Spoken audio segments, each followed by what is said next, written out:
La véritable transformation ne se produit pas sur YouTube, elle se produit au sein de la communauté. Si ces vidéos vous ont ouvert les yeux, ce qui se trouve à l'intérieur reconstruira complètement votre état d'esprit. Ce n'est pas seulement un cours, c'est une fraternité, un espace privé où les hommes maîtrisent l'attraction, le contrôle émotionnel et la psychologie du pouvoir.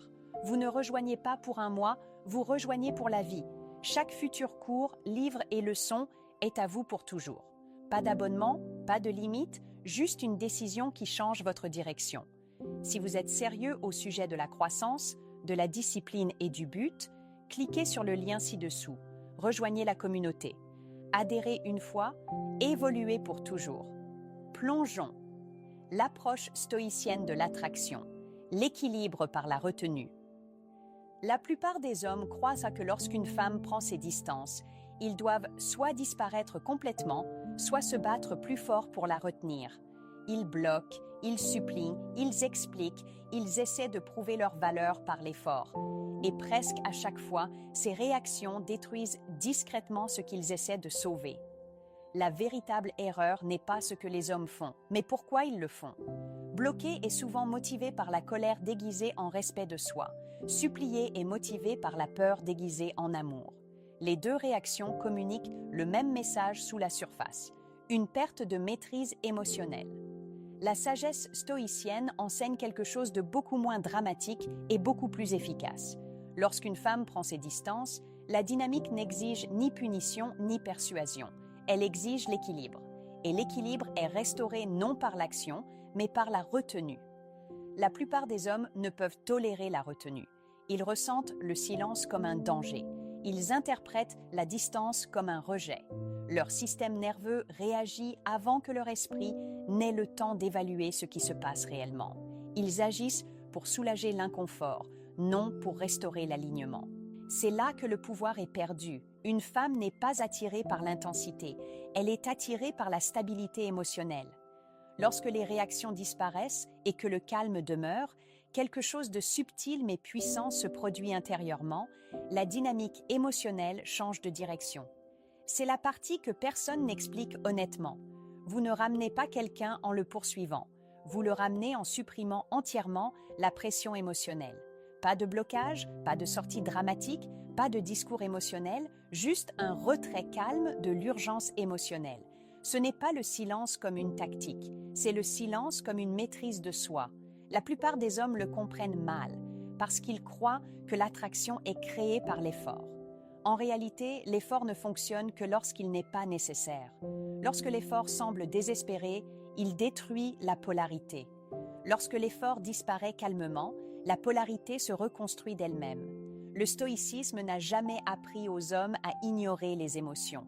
Il leur a appris à cesser d'être gouvernés par elles. Lorsque vous cessez de supplier, vous communiquez que votre valeur ne dépend pas de sa réponse. Lorsque vous cessez de bloquer, vous communiquez que votre état émotionnel n'est pas réactif. Lorsque vous restez stable, sans chasser ni disparaître, vous introduisez quelque chose d'inhabituel, la gravité émotionnelle. L'esprit est attiré par ce qui est stable, lorsque tout le reste semble incertain. Lorsque votre posture émotionnelle reste inchangée, son esprit commence à se recalibrer, non parce que vous l'avez forcé à le faire, mais parce que la dynamique ne se comporte plus comme avant. La plupart des hommes n'atteignent jamais cette phase parce qu'ils agissent trop vite. Ils confondent l'immobilité avec la faiblesse, mais le stoïcisme enseigne le contraire. L'immobilité est une discipline et la discipline est une force. Cette approche n'est pas de la manipulation, il s'agit d'éliminer le bruit émotionnel. Une fois que le bruit émotionnel disparaît, la vérité fait rapidement surface. Soit l'attraction se reforme naturellement, soit la connexion se dissout sans porter atteinte à la dignité. Les deux résultats protègent le respect de soi. Et l'homme qui comprend cela ne réagit plus à la distance avec peur. Il agit calmement, délibérément et avec contrôle. C'est pourquoi certains hommes ne supplient jamais, ne bloquent jamais et voient tout pourtant les femmes revenir, non pas parce qu'ils les ont poursuivies, mais parce qu'ils ont cessé de se courir après eux-mêmes. Section 1. Pourquoi bloquer et supplier semble puissant mais détruit l'attraction. Bloquer et supplier se situent aux antipodes du comportement, mais psychologiquement, ils communiquent le même message, la perte de maîtrise émotionnelle. La plupart des hommes ne le réalisent pas car les deux actions procurent un soulagement immédiat. Bloquer semble être une force et supplier semble être une honnêteté. En réalité, les deux sont des réactions motivées par la submersion émotionnelle plutôt que par la maîtrise de soi. Bloquer est souvent confondu avec des limites. De véritables limites sont calmes, cohérentes et fondées sur des valeurs. Bloquer, lorsque cela est fait impulsivement, n'est rarement pas une question d'alignement. Il s'agit d'échapper à l'inconfort émotionnel. C'est une tentative de reprendre le contrôle en supprimant le stimulus plutôt qu'en stabilisant son propre être. D'un point de vue psychologique, bloquer communique la volatilité. Cela signale que les émotions ont dépassé la régulation. Même lorsqu'il est présenté comme du respect de soi, le blocage réactif dit à l'autre personne que la distance n'a pas été choisie calmement. Elle a été forcée par l'émotion. Supplier, d'autre part, communique la dépendance. Cela place la stabilité émotionnelle entre les mains de quelqu'un d'autre. L'homme n'est plus ancré en lui-même. Il demande du soulagement, de la réassurance et la restauration de sa valeur par la réponse d'une autre personne. L'attraction ne survit dans aucun de ces environnements.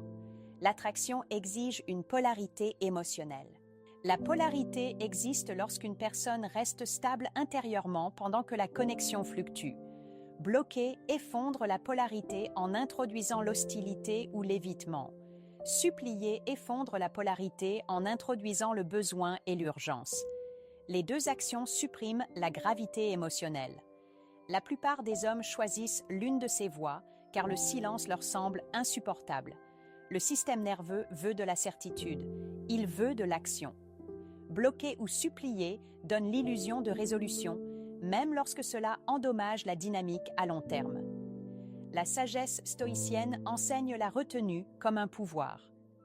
Un homme stoïcien comprend que l'inconfort émotionnel n'est pas un signal pour agir, c'est un signal pour réguler. Lorsqu'il ressent l'envie de bloquer ou de supplier, il fait une pause. Il ne supprime pas l'émotion, il l'observe sans y succomber. Cette pause est tout. Lorsqu'un homme ne réagit pas impulsivement, la dynamique reste non résolue. Et les dynamiques non résolues créent un mouvement interne, pas de drame externe. L'esprit de la femme ne reçoit pas de signal clair pour catégoriser la situation comme terminée ou contrôlée. Au lieu de cela, il reste ouvert. Bloquer ferme la porte agressivement. Supplier l'ouvre désespérément. Une retenue calme la laisse ouverte sans pression. C'est pourquoi la retenue est psychologiquement supérieure. La plupart des hommes croient qu'une action forte est synonyme de force. Le stoïcisme enseigne que la force se mesure à la capacité de rester serein sous la pression émotionnelle. L'homme qui ne bloque pas et ne supplie pas démontre une souveraineté émotionnelle. Cette souveraineté est ressentie lorsque les réactions émotionnelles disparaissent. La dynamique change sans confrontation. Il n'y a ni punition à laquelle résister, ni besoin à gérer. Le champ émotionnel devient silencieux et le silence force la réflexion. C'est là que l'attraction se reforme ou se dissout honnêtement. Un homme qui bloque ou supplie n'atteint jamais ce stade. Il remplace trop rapidement l'incertitude par la résolution. Il sacrifie un avantage à long terme pour un soulagement à court terme. Comprendre cela recontextualise tout. Le but n'est pas de la reconquérir par l'action. Le but est de cesser de se perdre par la réaction. Lorsque vous supprimez la volatilité émotionnelle, vous cessez de signaler l'instabilité. Et la stabilité est ce qui ramène les gens, pas la pression. Section 2. Ce que la sagesse stoïcienne enseigne sur la retenue et pourquoi elle crée l'attraction. La philosophie stoïcienne n'a jamais appris aux hommes à supprimer l'émotion, elle leur a appris à la maîtriser. Cette distinction est cruciale car la retenue est souvent mal comprise comme de la froideur ou de l'indifférence. En réalité, la retenue est le choix discipliné de ne pas laisser l'émotion dicter le comportement avant qu'une compréhension n'ait été atteinte. Dans les moments de tension émotionnelle, la plupart des hommes se sentent obligés d'agir. Ils croient que l'action est synonyme de progrès. Le silence semble passif, l'immobilité semble risquée. Le stoïcien voyait cette impulsion comme la racine de la souffrance inutile. Marc Aurèle a écrit que vous avez toujours le pouvoir de choisir votre réponse, même lorsque l'émotion exige l'urgence. C'est là que commence la retenue. La retenue crée l'attraction parce qu'elle signale la stabilité interne. Lorsqu'un homme ne réagit pas impulsivement à la distance, au conflit ou à l'incertitude, il communique quelque chose de puissant sans mots. Son état émotionnel ne dépend pas du comportement d'une autre personne. C'est rare. La plupart des gens régulent inconsciemment leurs émotions à travers les autres. Ils cherchent la réassurance, la réaction ou l'engagement pour se stabiliser. Lorsque cette régulation disparaît, cela crée un contraste psychologique. L'absence d'urgence émotionnelle introduit une nouvelle dynamique. Le calme devient perceptible. Un homme qui pratique la retenue ne se précipite pas pour résoudre l'inconfort. Il laisse de l'espace sans s'abandonner lui-même. Il n'utilise pas le silence pour punir. Il l'utilise pour maintenir l'alignement. Cette différence est ressentie immédiatement, même si elle n'est pas consciemment articulée.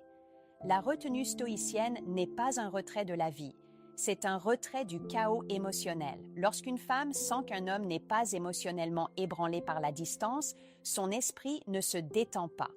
Il commence à observer. Les réactions prévisibles créent de la certitude. Le calme imprévisible crée de la curiosité. Ce n'est pas de la manipulation, c'est de la gravité émotionnelle. La retenue supprime la pression émotionnelle qui force les résultats. Sans pression, la vérité fait surface. Si l'attraction existe, elle réapparaît sans effort.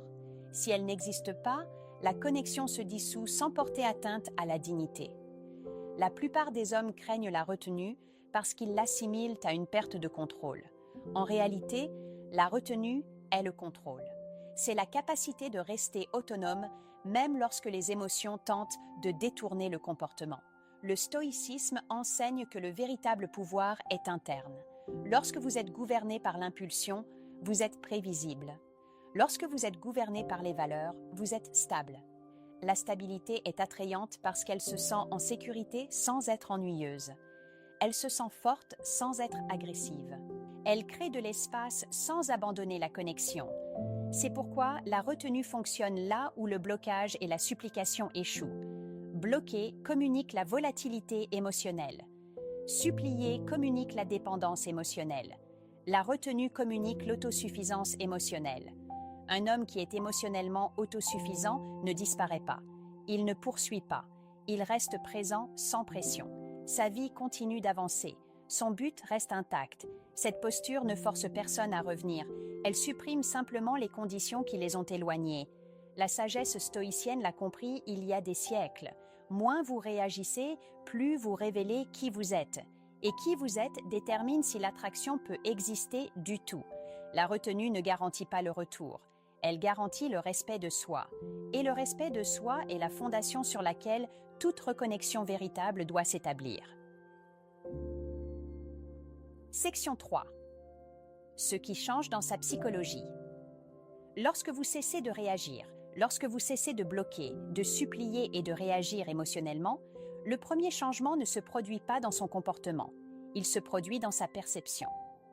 La plupart des hommes recherchent des signes externes immédiats et supposent que rien ne change lorsqu'ils ne les voient pas.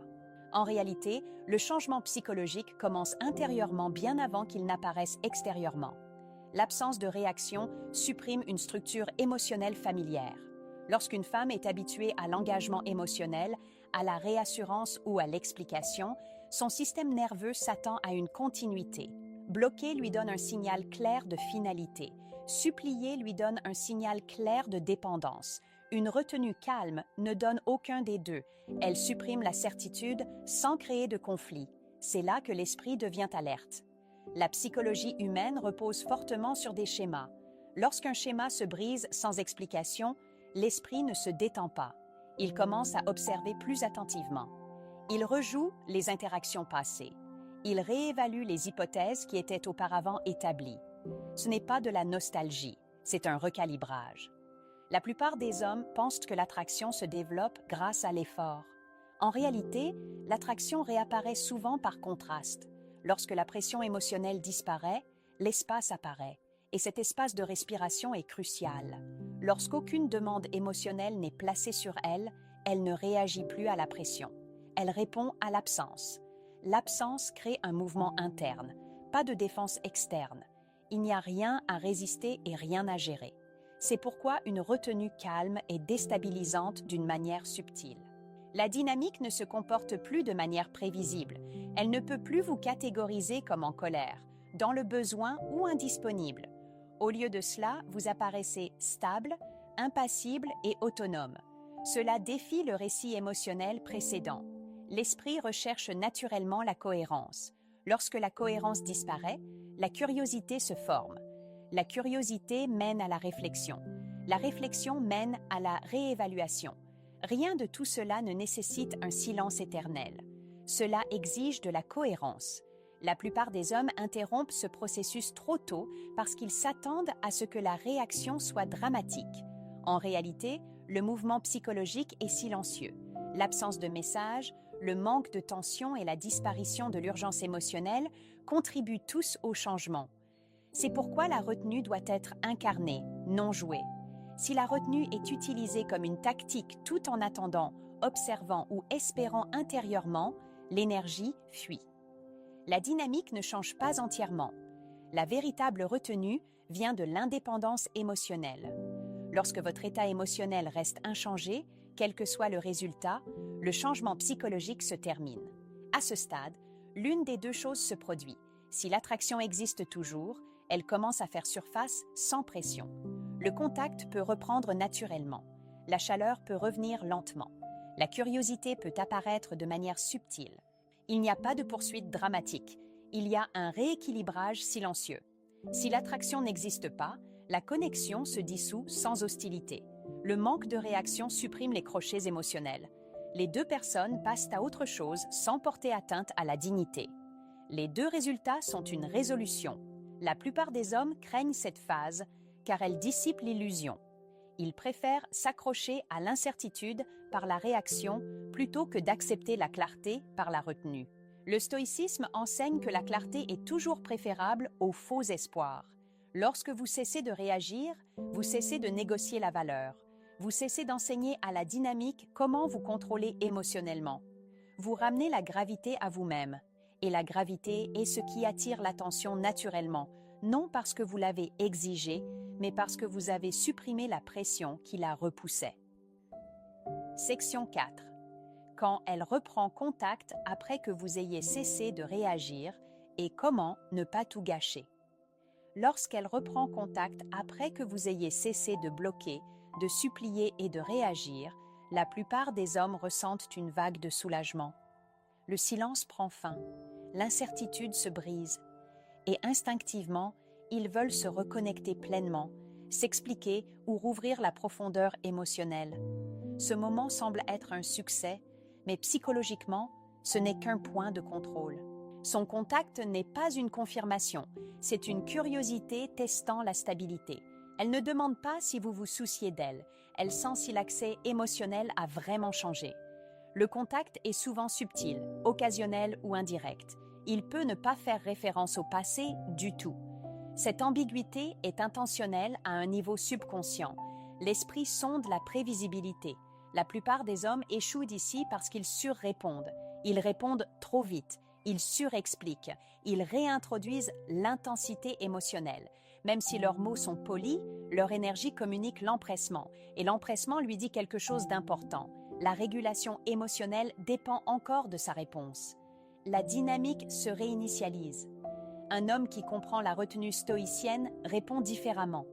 Il n'ignore pas le message pour maintenir le pouvoir et il ne se précipite pas pour rétablir la proximité afin d'obtenir un résultat.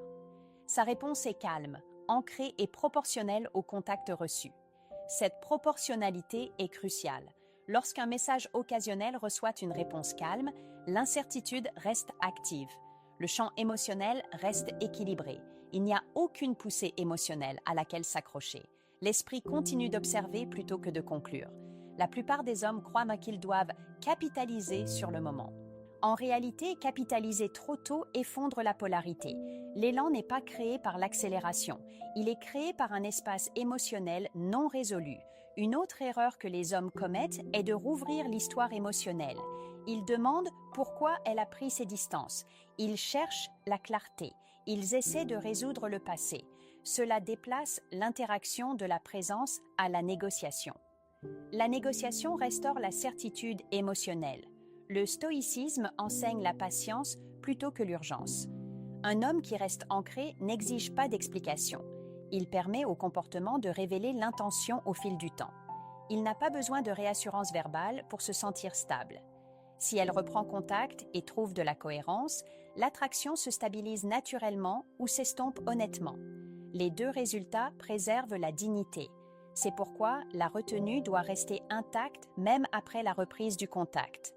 Le rythme de votre vie ne devrait pas changer parce qu'elle a repris contact. Votre posture émotionnelle ne devrait pas grimper.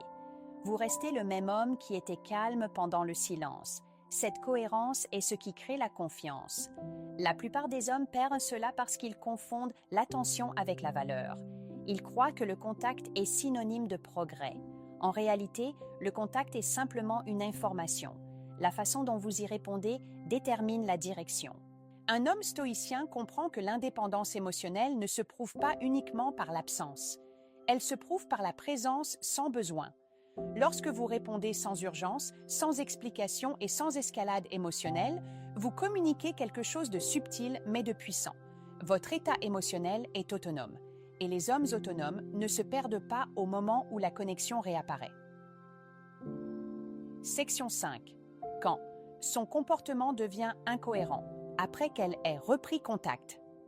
Après qu'elle ait repris contact, le comportement devient souvent incohérent. Un jour, elle semble chaleureuse et engagée. Le lendemain, elle semble distante ou lente à répondre. Cette incohérence perturbe la plupart des hommes et déclenche de vieilles habitudes. Ils commencent à analyser le ton, le timing et la signification. Et sans s'en rendre compte, ils retombent dans la réaction émotionnelle. Cette phase est critique. L'incohérence n'est pas le chaos, c'est un test. Lorsque la pression émotionnelle disparaît, le système nerveux expérimente. La chaleur est utilisée pour voir si la proximité est toujours disponible. La distance est utilisée pour voir si l'urgence émotionnelle revient. L'incohérence est utilisée pour provoquer une réaction et mesurer la dépendance émotionnelle. La plupart des hommes échouent ici parce qu'ils réagissent différemment à chaque changement. Quand elle est chaleureuse, ils s'ouvrent trop vite. Quand elle est froide, ils recherchent du réconfort. Quand elle est incohérente, ils essaient de stabiliser la dynamique par l'explication. Chaque réaction rend l'accès émotionnel. Un homme stoïcien ne change pas de posture en fonction du comportement. Son état interne reste constant, que la chaleur apparaisse ou disparaisse. Cette cohérence supprime l'influence. Lorsque le comportement ne produit plus de réaction prévisible, il perd son pouvoir. C'est pourquoi les hommes émotionnellement ancrés semblent difficiles à décrypter. Ils ne sont pas imprévisibles, ils sont stables. La stabilité force la dynamique à se résoudre d'elle-même.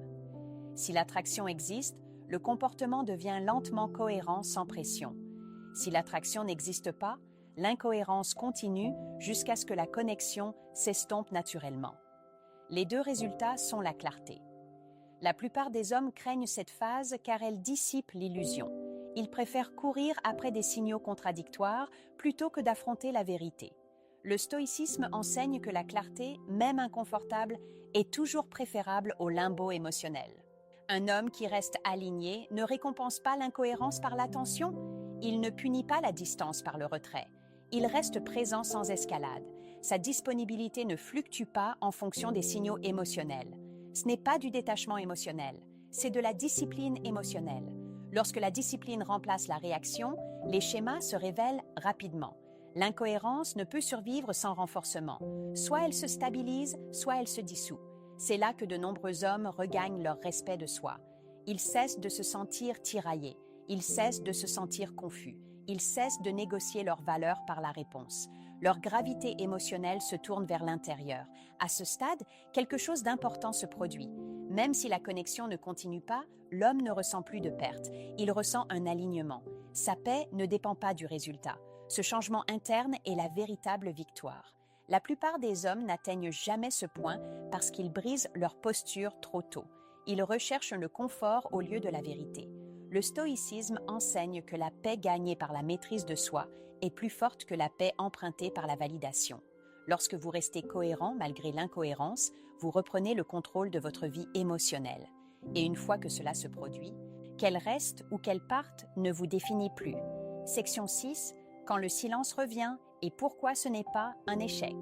Lorsque le silence revient après des moments de contact ou d'incohérence, la plupart des hommes supposent que quelque chose a mal tourné. Ils croient que le progrès a été perdu ou qu'ils ont attendu trop longtemps.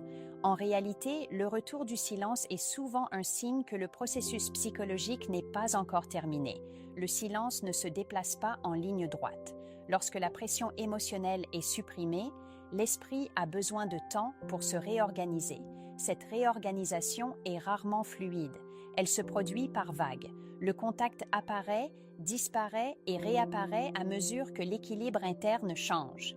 La plupart des hommes paniquent lorsque le silence revient parce qu'ils mesurent le succès par l'engagement visible. La sagesse stoïcienne enseigne que le vrai changement se produit intérieurement avant de devenir visible extérieurement. Le retour du silence n'est pas un rejet, c'est une continuation. À ce stade, la pire chose qu'un homme puisse faire est de redémarrer le cycle. Reprendre contact pour corriger le silence réintroduit l'urgence émotionnelle. Bloquer pour protéger l'ego réintroduit la volatilité. Supplier pour rétablir la connexion réintroduit la dépendance. Les trois effondrent la posture. Un homme stoïcien traite le retour du silence comme une information et non comme un verdict. Il ne l'interprète pas émotionnellement. Il l'observe sans réaction. Le rythme de sa vie reste inchangé. Son état émotionnel reste autonome.